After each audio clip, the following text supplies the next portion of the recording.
ნების კვირის ორშაბათია და გამახსენდა პავლე მოციქულის სიტყვები.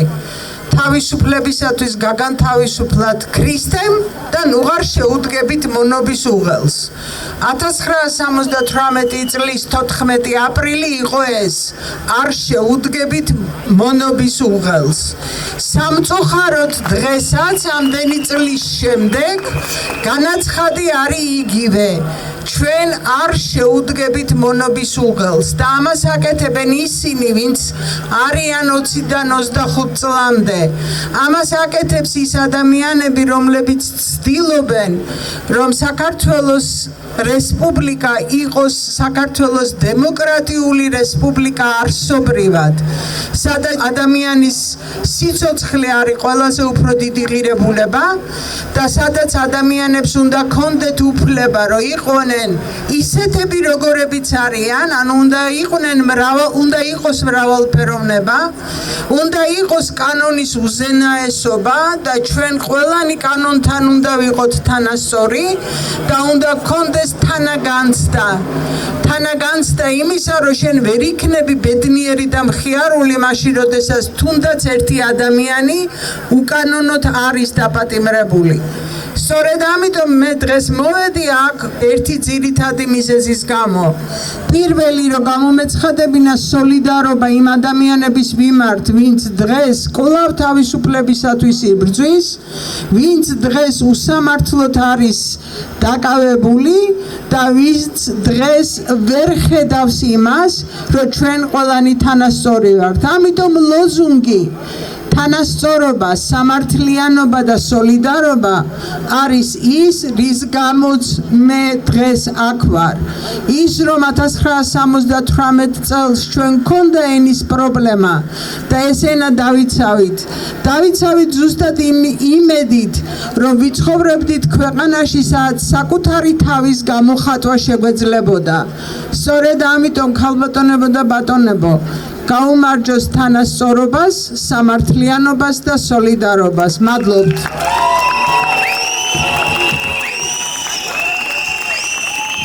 დედა ჩემი 78 წლის 14 აპრილს იყო მერვე კლასელი. სწავლობდა მესამე ექსპერიმენტულ სკოლაში, სოლოლაკში და ყოველთვის, როდესაც დგება 14 აპრილი, ქეთინო იხსენებს ძალიან ისეთი ახტაცებით, რომ ახსოვს როგორ დაირაზმენ მასწავლებლები, მოსწავლეები და გამოემართნენ თესეუს ეზოში. რათა შეერთებოდნენ იმ მასიურ და მასშტაბურ პროტესტს, რაც მოყვა ჩვენი სახელმწიფო ენის ჩანაცვლების მცდელობას. ჩემთვის პირადად ერთიორად საამაყოა, რომ ხედავ ახალგაზრდობას, ხედავ მომავალთაობას, რომლებიც დღესაც იბრძვით ჩვენი ქვეყნის თავისუფლებისთვის და დამოუკიდებლობისთვის. არ შევწყვეტავთ ამ ბრძოლას, არავის არ დაუთმობთ ჩვენ ქვეყანას, ჩვენს ენას, მამულს და სარწმუნოებას. დიდ მადლობას მოგახსენებთ თვითონ თქვენგანს იმისთვის, რომ გახართ ამდენი დღე ჩვენს გვერდით, ჩვენი ბიჭების გვერდით, არ ივიწყებთ თქვენს წარსულს და დარწმუნებული ვარ, რომ თქვენ ავაშინებთ ისეთ საქართველოს, როგორცაც იმსახურებთ თქვენ და იმსახურებდნენ ის ადამიანები, რომლებიც თავი გასწირეს ჩვენი სამშობლოსთვის. დიდი მადლობა კიდევ ერთხელ. სტუდენტებმა თქვით, რომ დგავართ აქ, დგავართ მხარ და მხარ და გვინდა მივმართოთ ოლიგარქს, დემოკრატიასთან მებრძოლ ოლიგარქს და მის დამქაშებს.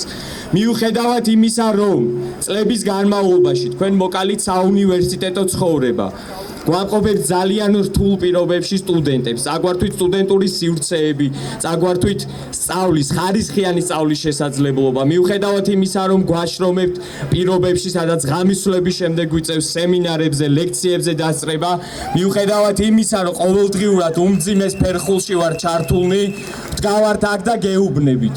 ვდგავართ ერთად, ძლიერად და არაფრის დიდებით არ დაგითმობთ ჩვენს ქვეყანას. და მინდა შევახსენო დღეს სახელმწიფო სათავეში მოქცეულ ადამიანებს. ერთი მოვლენა ლიტერატურიდან. მოვლენა, რომელსაც ქვია ანტიდაბადება.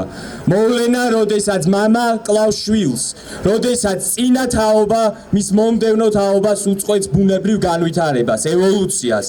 და რაც არ უნდა უნდოდეთ და ჩაებღაუჭონ ძალაუფლებას, ყველაფერი წარმავალია. უნდათ თუ არ უნდათ, ხვალ ამ ქვეყნის სათავეში მოვლენ ეს სტუდენტები, მოვლენ ახალგაზრდები.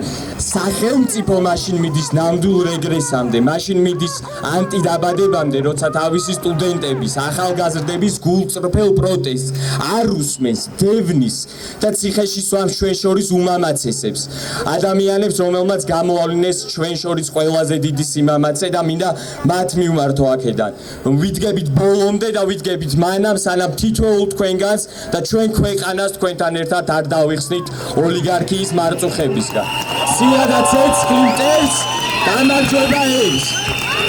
ვერასდროს გვექნება გარანტირებული გამარჯვება და არც 1968 წელს და არც არასდროს ამ ქვეყნის ისტორიაში არავის გარანტია კი არა. შევა წარმატების ძალიან პატარა შანსი ჰქონდა, მაგრამ ჩვენი ვალი სამშობლოს წინაშე არის მუდმივად ვცადოთ და არ გავჩერდეთ და ეს ფრაზა მე ხომ ვცადე, შენ თავს უნდა უთხრა, რომ შენი ცხოვრების ბოლოს და უნდა იყოს დარწმუნებული, რომ შენ სინდის დახარ მართალი და თუ კი ყველა წესიერი ადამიანი და მე მჯერა რომ ასეთი ვართ ბევრი და ასეთი ვართ უმრავლესობა, თუ კი ყველა ამ კითხვას დაუსვამს საკუთარ თავს და მართლაც ცდის, მაშინ აუცილებლად გავიმარჯვებთ.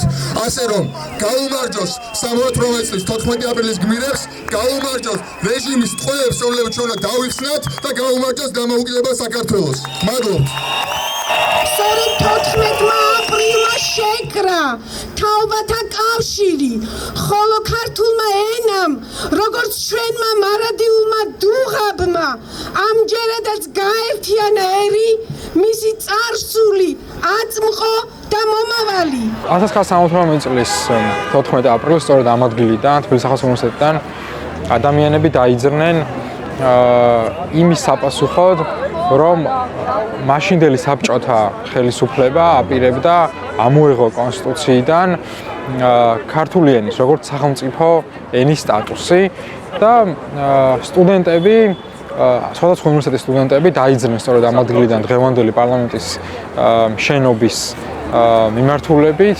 გზადაგზამ ამ ადამიანებს არ წმუნებდნენ, რომ ეს გზა მათ არ უნდა გაევლოთ, იმიტომ რომ შეიძლება შეტაკებები მომხდარიყო, შეიძლება სისხლი დაღურილი იყო და ჯობდა გაჩუმებული იყვნენ, ჯობდა სხვა მიმართულებით მიემართათ თავიანთი ბრაზი, თავიანთი პროტესტი და უფრო გრძელვადიანი რაღაცა ბრძოლისთვის მომზადებულიყვნენ. მაგრამ სინამდვილეში მათ რომ ეს გზა არ გაევლოთ, დღეს შეიძლებოდა ჩვენი სტატუსი, ენის სტატუსი არ შეგვენარჩუნებინა. აქ ახალგაზრდობა, რომელმაც მაშინ შეძლოდა აი ამ ბრძოლაში უმნიშვნელოვანესი როლი შეასრულა, დღესაც განსაცდელის წინაშე დგას და დღესაც არის თავისი თაობის ბრძოლის წინახაზზე. და მას სჭირდება სოლიდარობა, მას სჭირდება გაძლიერება და ეს ყველაფერი არ არის იზოლირებული ერთმანეთისგან.